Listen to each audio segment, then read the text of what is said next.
그러므로 너는 이스라엘 족속에게 이르기를 주 여호와께서 이같이 말씀하시기를 이스라엘 족속아 내가 이렇게 행함은 너희를 위함이 아니요 너희가 들어간 그 여러 나라에서 더럽힌 나의 거룩한 이름을 위함이라.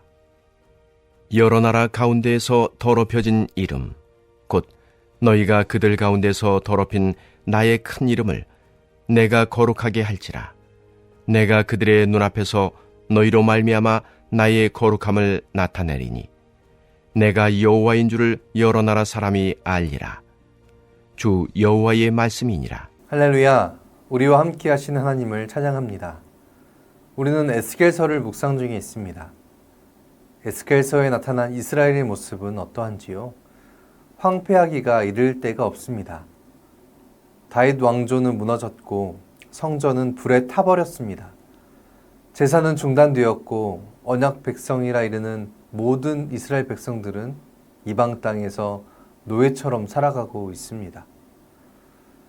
우리는 이러한 이스라엘의 모습을 보면서 하나님의 구원이 언제 등장하실지 또 이스라엘이 어떻게 회복되어 갈지를 궁금해하면서 계속해서 성서를 읽어가고 있는데요.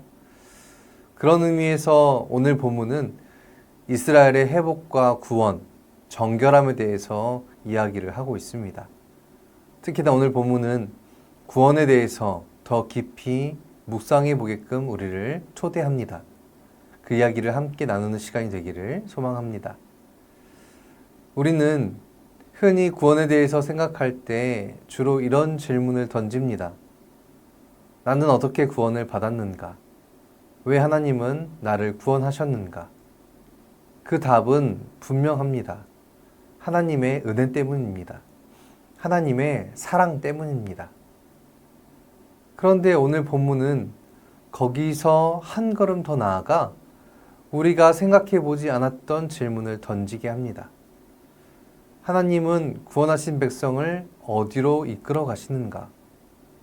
하나님은 무엇을 위해 자신의 백성을 회복시키시는가? 여러분들은 이 질문에 대해 어떻게 생각하고 계시나요? 구원받았으면 끝이지 않을까 하는 생각이 아마 대부분 지배적일 것입니다.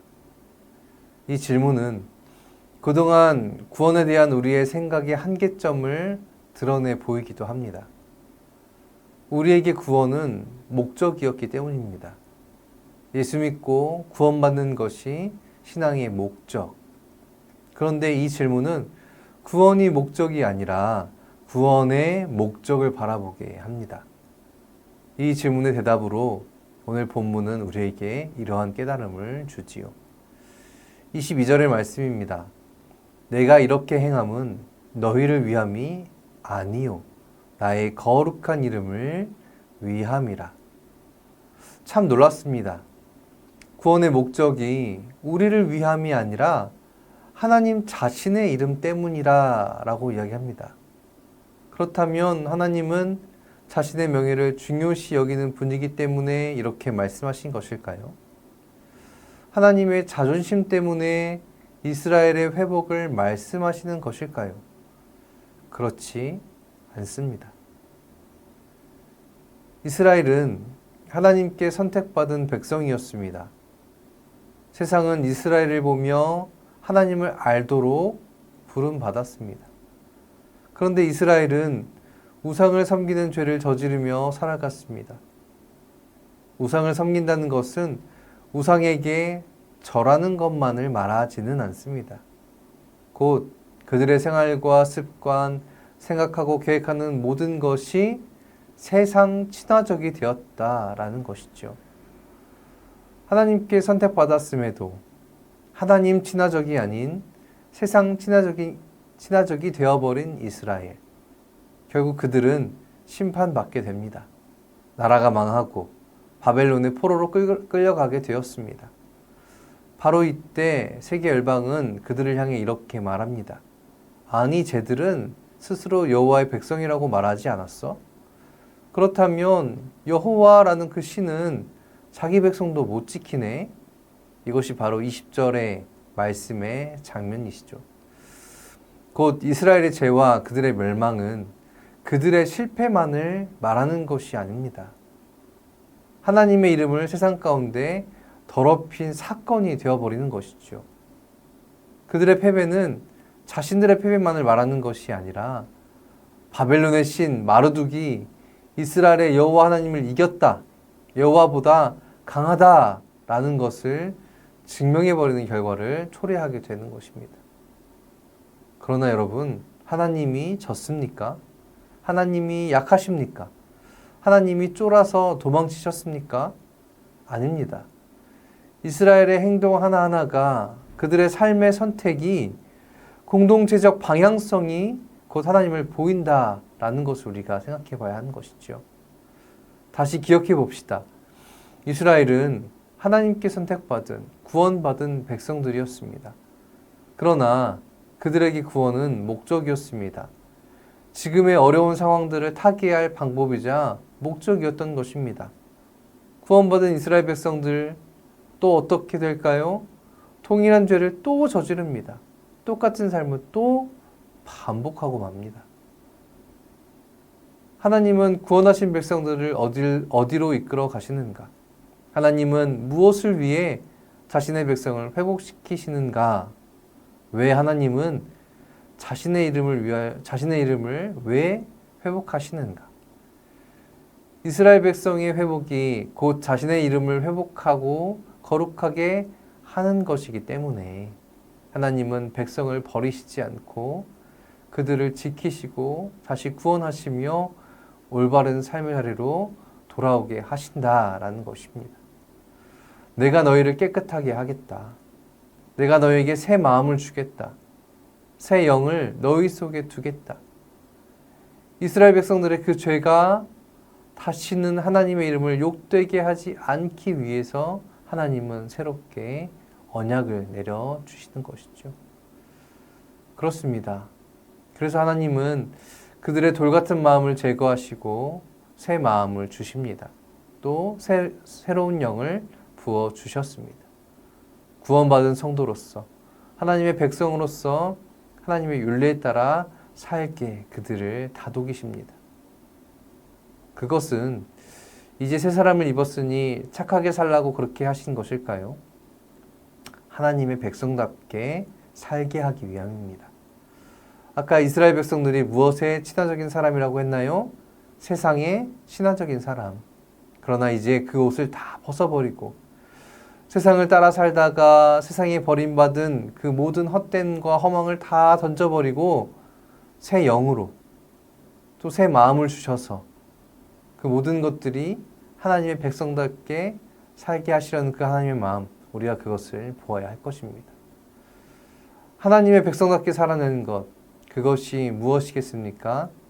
저는 그것이 하나님 나라의 회복이라고 생각합니다. 하나님의 통치가 이루어지는 삶을 다시금 살아내는 것이죠. 그래서 하나님의 구원은 죄인을 조금 더 도덕적인 사람으로 만드시는 것이 아니라 자신의 통치를 기뻐하며 살아가는 백성으로 만드시는 것입니다. 예수님께서 공생애를 시작하시며 가장 먼저 선포하신 말씀이 무엇이었습니까? 회개하라, 천국이 가까이 왔다. 또 산상수훈에서는 하나님 나라의 백성이 어떤 사람이라고 하셨습니까? 심령이 가난한 사람, 긍휼을 베푸는 사람, 화평하게 하는 사람, 의를 위하여 핍박받는 사람입니다. 이들은 종교적 열심을 가진 사람이 아닙니다. 하나님의 통치를 삶으로 드러내는 사람들이었습니다. 곧 오늘 본문에서 새 영으로 새 마음을 가진 사람들이 바로 이러한 사람들이라는 것이죠. 사랑하는 성도 여러분, 우리는 구원을 받았지만 구원이 목적이 되어 아무것도 변하지 않는 우리 자신을 마주하곤 합니다. 여전한 세상에 대한 마음, 세상에 대한 욕심, 세상처럼 살기 바라는 우리 안의 욕망이 여전히 우리 안에서 들끓는 것을 봅니다. 그리고 신앙의 힘을 통해 조금 더 윤리적으로 나은 사람이 되고자 할 뿐인 것을 우리는 또한 마주합니다. 그러나 구원은 조금 더 나은 사람이 되고자 우리를 부르신 하나님의 뜻이 아닙니다. 하나님의 백성으로 살게 하기 위하여 우리를 구원하셨음을 이 시간 깨달으시기 바랍니다. 하나님의 통치가 우리의 가정에서, 우리의 직장에서, 우리의 교회에서 드러나게 될 때에 그 삶을 통해 세상 사람들은 와, 저 사람은 정말 다르다 에서 끝나지 않고 저렇게 살아내는 이유가 하나님 때문이라고 고백하게 될 것입니다. 그것이 오늘 본문 마지막의 선언인 것이죠. 열국 사람이 나를 여호와인 줄 알리라. 우리의 삶의 목적은 우리 자신을 드러내는 데에 있지 않습니다. 우리의 신앙의 목적은 우리가 구원받은 자로서의 삶의 모습은 하나님의 이름을 거룩하게 하는 것에 있음을 잊지 마시기 바랍니다. 하나님께서 우리에게 새 마음과 새 영을 주셨다는 것을 다시 한번 믿고 오늘도 하나님 나라의 백성답게 살아가는 것입니다. 그럴 때의 세상은 우리를 보는 것이 아니라 우리를 통해 하나님을 보게 될 것입니다. 바로 그때 하나님의 이름은 거룩하게 되고 하나님 나라는 우리를 통해 세상 가운데 드러나며 확장될 것입니다. 이러한 구원받은 자, 거룩한 성도로서 하나님을 예표하는 자의 삶을 살아내는 저와 여러분이 되시길 주님의 이름으로 축원합니다. 이 시간 함께 기도하겠습니다. 첫 번째는 우리의 모습이 하나님의 거룩하심을 드러내는 것임을 깨닫게 하시고 거룩한 성도로서 참된 그리스도인으로서 하나님 나라를 거룩히 또 열심히 살아내는 우리가 되길 소망합니다. 두 번째는 진행 중인 국내 단기 선교에 함께 하여 주시고 어느 한 사람도 더위에 실족하지 않도록 보호해 주시며 참여하는 모두와 만나는 모든 생명들이 함께 하나님 나라를 이루는 시간이 되도록 인도하여 주시길 간절히 소망합니다. 우리 두 가지의 기도 제목 가지고 함께 기도하겠습니다.